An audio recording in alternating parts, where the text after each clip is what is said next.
Sometimes it feels like you and me making maps. Sorry, a little Helen Reddy there for you. Some of you are like, who's Helen Reddy? Anyway, the point is we can talk sometime. Anyway, folks, welcome back to our Mapping Our World course. We are going to have another session. Sadly, it's our last block together, but I wanted to mention that you know where to find me. Sometimes people are like, Joseph, I looked for you for years and I couldn't find you. I'm like, did you type in Joseph Kursky in an internet browser? I mean, the point is it's easy to find me, and I'm happy to. I'm not the end all be all geographic, guru, but if I can help you in any way, that's what I'm here for, folks. So I'm just so glad that you're interested in this topic. It's so important to our world, right? So, and it's also fun and fascinating to be able to explore these tools, and we'll talk more about how you can start doing this kind of thing as well. Now, first of all, on that topic, you do have all of the links that we're exploring, and we can put that in more of the chat boxes. And Marianne, does that get the chat? Does that get saved as a text file too, along with the recording, or how does that work? I can, if it's specific, to those sites or information. Oh, you're just the best. Well, in that case, I'm going to share a few of these in the chat box right now that we're going to explore here in the next short bit.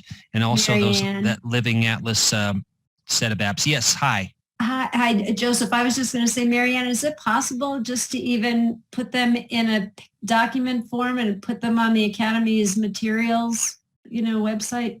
We can do that also. That might be easier for people to retrieve them. Yeah. I like the way you're thinking, Leslie. That is an awesome idea. We'll see. All right, folks. Well, welcome back. Let's go ahead and share. And I'm going to pop up where we are in the main story map. The main presentation.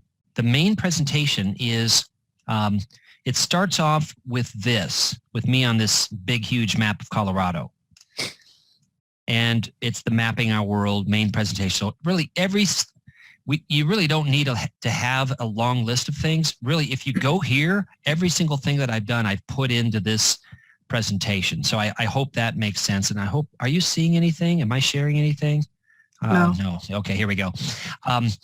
This presentation, this Mapping Our World, it has all of the things that we're going to do together. So I've tried to put every single thing into this one presentation, and they're all linkable. So when we scroll down, and I'm skipping to about the middle of it, you can see the scroll bar on the right-hand side here. I'm about halfway down on it right now.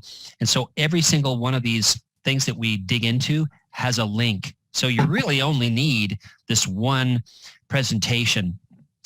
But one of the things that I thought would be helpful is we talk about telling stories with maps, number one. And number two, how do we get data into a map in the first place? There's a variety of ways to do that. So let's talk about that too. One of the tools that people are using, and you've seen on the web especially the last 3 years, is a dashboard. Just like the dashboard in your car, a dashboard gives you a lot of information in a short amount of space, like the car dashboard, right? You need fuel and speed and engine temperature and stuff like that. So everybody has seen, for example, this Johns Hopkins University COVID dashboard over the last 3 years. It's very widely used for communities and for others, right? It's got the interactive map here, and it's got, some of the grid statistics. And this particular dashboard gets feeds from CDC, the WHO, and different countries' health organizations, and also some local and regional governments here in the USA. So it's been very useful, and it uses the same tools that we're using here in the workshop. It's using those web mapping services and ArcGIS Online and data as services. In other words, they're not just sitting in, on a diskette somewhere on a magnetic tape. They're actually live data services. And I've got a set of resources that I wanted to share that uses some of this same technology. So for example, I, as a geographer, care about walkable neighborhoods. So walkability is something that I care about. And probably those of you, on the class today, you like to hike, you like to get outside. It's one of the reasons why you're in Colorado, right? So you care about this at some point, at some level. But also I want you to think about, well, what do I care about? What do you care about? And think about maybe doing something like this for some other issue that you are concerned about. We can talk more about that in a bit. But in this case, I'm going to show it for two reasons. One, that it ties together several different mapping tools. And number two, it's an example of a story map, a map that tells a story. So in this particular case, I would just ask you folks, take a look at this street that I took a picture of. There is a clue in the background as to where this is. It's really difficult to find, but it's a big map quiz for you all. Would you consider this place, like on a scale of 1 to 5, how would you rate this community? 0 being not walkable, 5 being walkable. Walkable, 5. Okay, anybody else? It's your own rating, so there's no one, answer, and there's no right or wrong answer either. I'm with, I think it was Tom that weighed in. I'm giving it a 4. There's some traffic. I'm bumping it toward the higher end of the scale, though, for sure. There's some ramps. The sidewalk is in fairly good condition. If I was in a wheelchair or on a skateboard, I'd be able to get up and down those ramps. There's not really any traffic to speak of. There's some parked cars, but there's no moving vehicles in this picture. So this is in Mitchell, South Dakota. I was there for the South Dakota State Geography Conference, and the Corn Palace is that dome in the background. There used to be a lot of corn palaces around the Midwest where people would go and, display their agriculture and their animals and stuff like that. And there aren't very many left. And this is, of course, the most famous one that's actually left. So if you haven't seen the Corn Palace yet, next time you're in South Dakota, I would highly recommend it. It's very, very cool. The outside changes every year in individual corn kernels. Someone decorates the outside with a theme. It could be veterans. It could be landscapes. There's all kinds of themes, but there's a different theme every year. So in this story map, I say, hey, consider the above photograph and, just what we just talked about. And here are some other images. You probably recognize this. This is Arvada. Now I'm on my bicycle, but you can see there's people on horseback. Pretty walkable, right? We've got that wonderful altostratus lenticularis cloud, a bank cloud that we get between October and April. Usually a sign of fair weather and make for some beautiful sunsets here on the Front Range, right? This is oftentimes what I encounter out there in the landscape on my walkability surveys. Sidewalk ends, big, sort of drop off, and then something like a railroad track. Not very walkable there. This was actually pretty walkable, although moderately so. There's no railing, so you have to watch your step. But a few years after I was here, which is at Manitowoc, Wisconsin on Lake Michigan, the lake level rose. And so it was sloshing over the pier, and so not walkable at all during those years. This is probably the most famous intersection in the world. Some of you may recognize it. Yes, absolutely. It's Abbey Road in northwest London. It's not very walkable, actually. There's no traffic light. This is just a pole. So you have to have a loved one, a friend, someone saying, hey, stop, or slow down. My friend is walking across. So it's actually not very walkable at all. But very fun to be there, of course. I do a lot of rural walking too. So you may, this is something probably you and I would care about, but most of the general public, why would you walk in a riverbed, Joseph? It's muddy, there's creatures, but fascinating. I love walking in this. I would argue that there's a lot of walkable neighborhoods that don't necessarily have a sidewalk, like this one when I was at the University of Tennessee, Knoxville, UTK. This is one of the neighborhoods in Knoxville. Or Knoxville, as they say, Knoxville. Pretty walkable, no sidewalk. Of course, they don't have to worry about shoveling snow down there. Although the Appalachians, Southern Appalachians, do occasionally get a dusting. So in this story map, after these pictures, I have what is walkability? Why do communities care about it? Why should we care about it? Some references, etc. And then inside the story map, I have something called a Survey 123. It's the organization I work for has a tool called Survey 123. And just like maybe some of you have configured a survey in the past with Google Forms or SurveyMonkey, or probably even more commonly, you've received a survey because we're getting over barraged with surveys these days, right? You barely get off the plane. Hey, how was your flight? Tell us about your flight, right? So lots of surveys coming in. Some of them are created with these tools. Some of them are created with other tools. But in this particular case, this survey that I've got here immediately gets mapped. The results get mapped. So I have 5 simple questions. Is this pedestrian friendly or unfriendly? Rate the walkability as you folks have just done. Tick all the choices. And then where is the point that you want to tell people about? And then do you have a photograph of it? So that's my general public survey. It's actually open right now, so you could actually contribute to it right now. Until I, the author of the survey, decide to close it, it'll be available. And I've also shared it, again, with the general public. So all you need is this story map, and you'll be able to get into it. But the results, as you probably knew I was going to do next, is actually displayed on one of those interactive, scrollable web maps. I've got a green pedestrian symbol for every place that's deemed by me or whoever's filling out the survey to be walkable, and a hollow pedestrian symbol for the ones that are deemed not walkable. And as you can see, I've got quite a few points that I and others have contributed. I'm going to scroll over here to a place, let's go way southwest in the Pacific. Look at that. Okay, we're down in Australia now, mate. Good on you. And here in Canberra, this was my own contributed point to my own survey. I had some interesting companions on that walk before I had to go to work that day. The tails on those things, they're like those pool noodles, those orange, purple, and red pool noodles that you use at the swimming pool.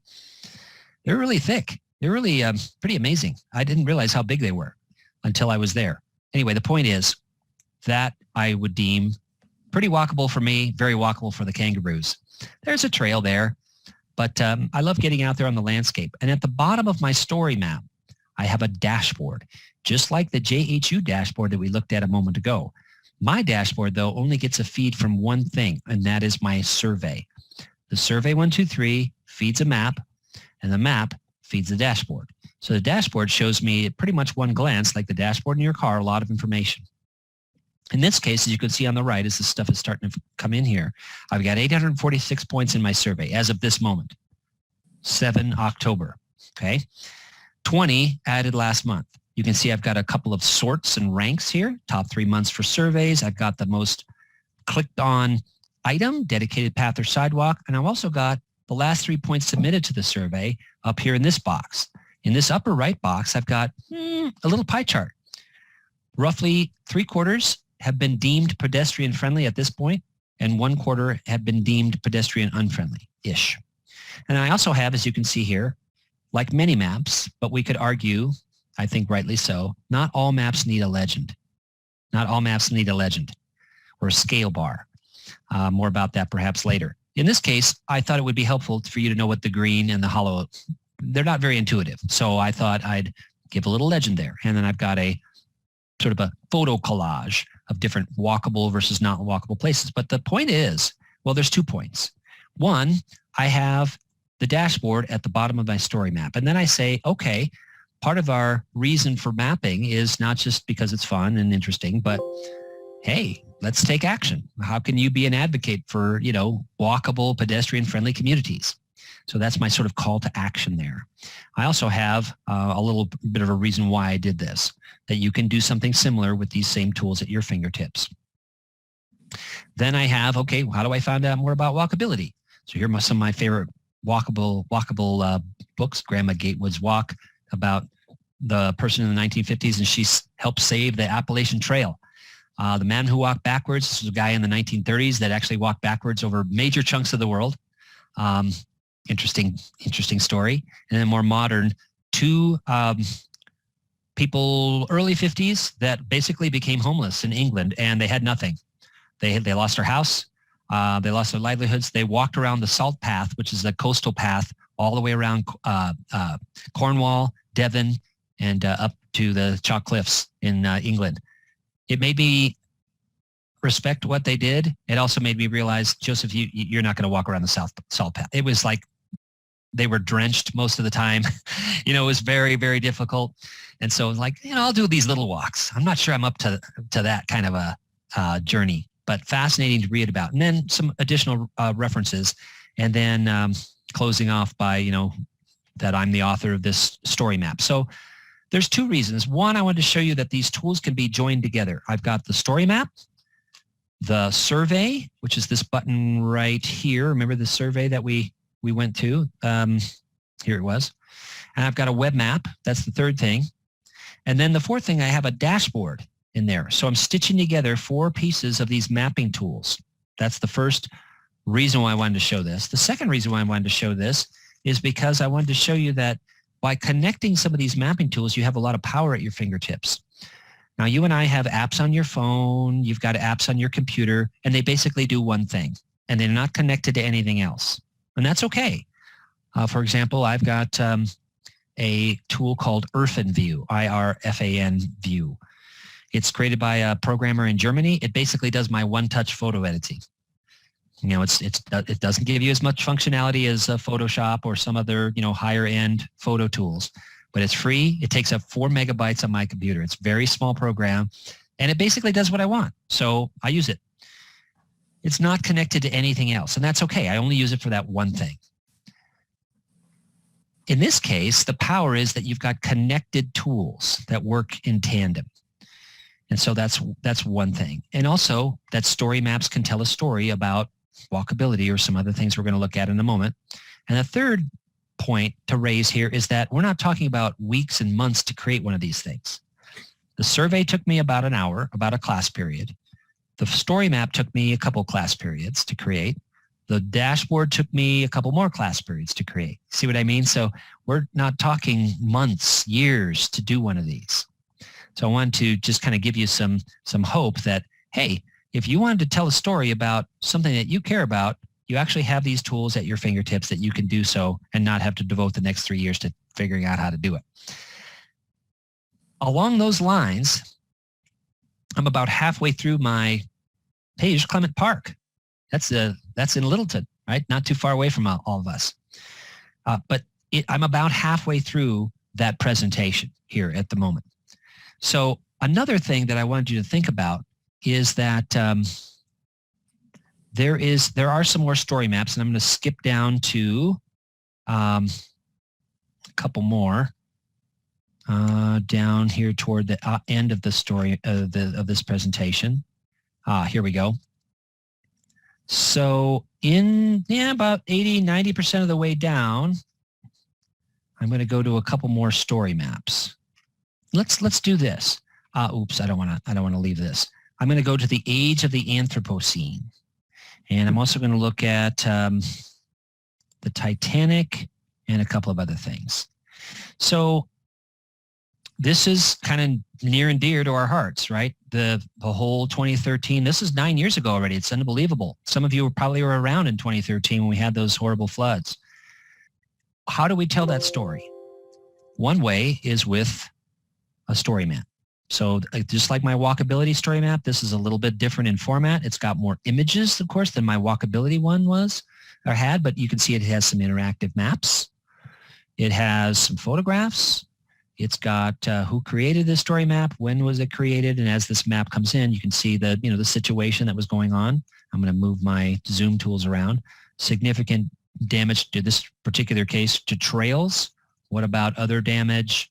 And so on. So who was helping to mitigate, who is still helping to mitigate, right? There's still some places that are still under restoration. I was up at Longmont about 3 weeks ago on one of the cycling trails, and there's still a section that's out from 2013. So maybe some of you have similar stories with places you've seen that there's still issues. So this is a story map. It's available to the general public because the author has shared it. osmap.org, probably openspacemap.org. Let's just check that out. Boulder County Space and Mountain Parks is that. So they created this, and they've shared it with the general public so you and I can actually look at it.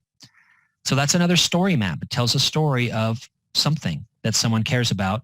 And again, articles, chapters and books, videos,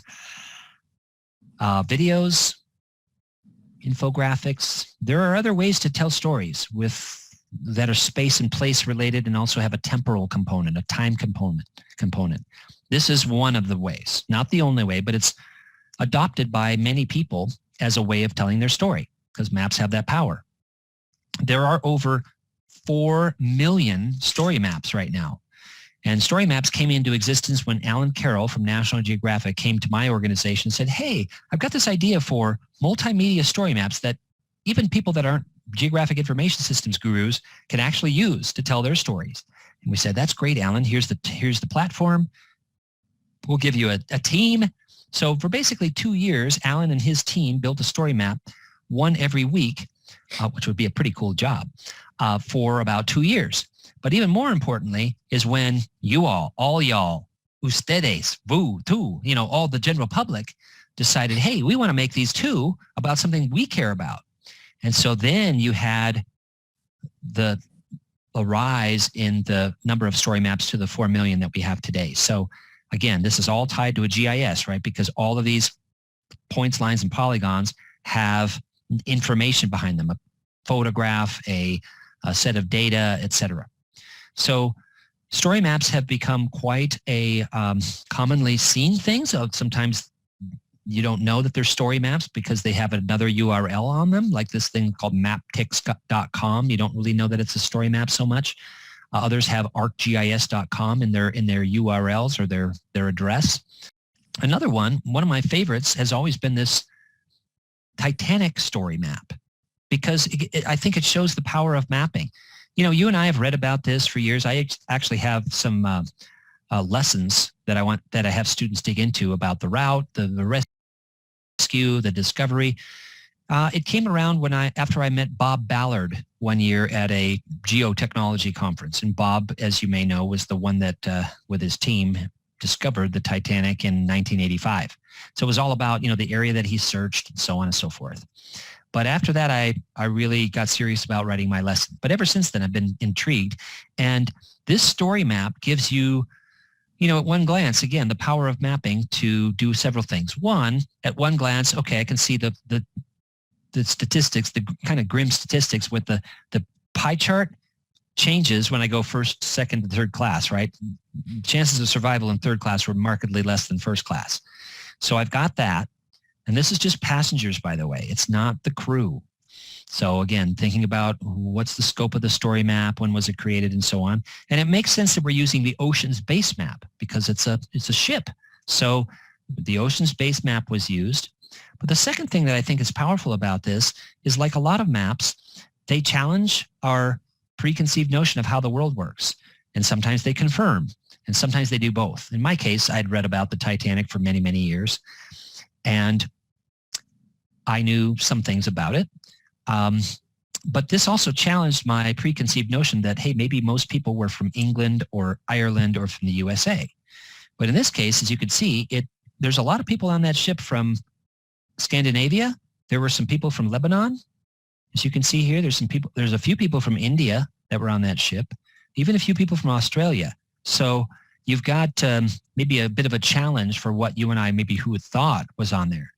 And then the last reason why I think this is powerful is that, again, it illustrates the power of a GIS. So here, you can every one of these points has a database behind it, or an element in the database, right? So you can actually click on these folks, how many people were from this location, for example, and then the sometimes grim statistics of whether they lived or died. Now, there is a point over here at Denver. Who knows who this is? Unsinkable Molly Brown. Yep. Fortunately, she lived. You can see there the color of the dot for her is this sort of a paler teal color. And but also it's just really interesting to see, how far across the Atlantic it was. And here it was just south of the Grand Banks. And you just wonder, and in my lesson, I actually have all of the warnings that the ship had received, which kind of span a fairly big swath. Of course, we've got the advantage now of having these mapping tools, but it sailed right into all the warnings, all right into the smack dab into all of the ice warnings that it had received for several days leading up to it. So it's just one of those sort of most moments in history, and you think, if only we could go back in time and say, hey, why aren't you paying attention to these warnings? But that's a very compelling story map, I think, showing the route, the people that were on there, and so on. So that's another story map. And I think it's a good one as we think about the stories that we want to tell. And there's others in this list that we could, if we had more time, and you actually will have more time on your own after the workshop ends. Now, before I leave the whole story maps idea, how can you do this also? How can you create some of these maps as well? Well, first of all, look at all the links that are in this presentation that started with this. All of the links are on there. Most of the tools that we've used, trying to think of some exceptions, I actually haven't had to sign into anything to view, correct? We've looked at a lot of different maps from local to global scales. Even today, we've looked at the Wayback Imagery. We've looked at the historical USGS topo maps. We've looked at the drought-aware map.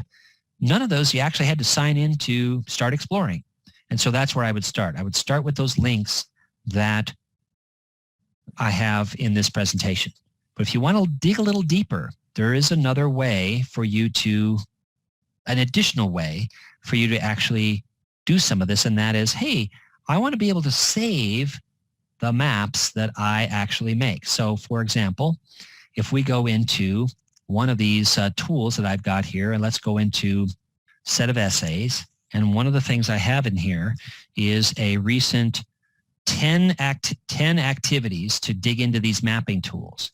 So I'm going to go to part 1 of the 10, and I'm only going to highlight one activity of the 10. And I'm going to scroll down, and we're going to map some litter, because I also talked about briefly, hey, how do you get the data into these maps in the first place, Joseph? One way is with Survey 123. Remember my Walkability story map? The way I got the data into the map was I actually have a survey of, is this place walkable or not? Give me a photograph. Show me the location. Okay, so I actually have the data in that Walkability story map from my survey. That's one way to get data into your map. Another way to get data into your map is you actually have photographs where you know the location of them, and you upload a bunch of photographs with their geotag locations on. Now, how do you know if they're geotagged? First of all, if you're taking them with your phone, you have to have the camera enabled to be GPS enabled, right? So you have to turn that on in your settings. Usually under privacy. So if you turn that on, it'll imprint a latitude longitude on those photographs, and then you can upload those photographs into mapping tools like this, and it'll say, oh, okay, I see where you were when you took all these photographs, and I'm going to put them on the map. Now, let's talk about resolution for just a half minute or so. You've seen those people at the side of the road with surveying clothing on, reflective clothing, and they've usually got a tripod with a surveying instrument. They're measuring things that are in sub-centimeters, okay, because they've got to get that road position exactly right, or that bridge abutment, or that corner of a building, or something like that. When you're mapping your photographs from your phone, you're going to get within, 3 to 5 feet, 1 to 2 meters or so away from its actual correct location, but that's okay, because you're not laying the cornerstone for the next Mile High Stadium, right? You want it to get as close as possible, and that's really good enough for mapping the walkability photos, my own photos, etc. So, but just recognize that it's not survey grade, it's not sub-foot or sub-centimeter or something like that. It's going to be within maybe a half a volleyball court. If you're not even that big, it's going to be a quarter of a volleyball court. And that's really pretty good when you think about it on the whole planet. That's pretty exciting. So now I'm under this activity 3, and I just want to illustrate some of the power that you have at your fingertips here in a further sense, maybe digging a little deeper than we were in before. In this case, I actually had a spreadsheet with a latitude and longitude value for every one of these points of litter that I collected in downtown San Diego, where our big ESRI user conference is located. I'm going to pop this out in a separate tab so we have a little bit more real estate to play with. And in this case, when I map the spreadsheet data, yeah, I've got an attribute for every one of these. I've got the number of cans, fast food wrappers, et cetera, et cetera. I also have, which I'm not showing here, a latitude longitude value for every one of these.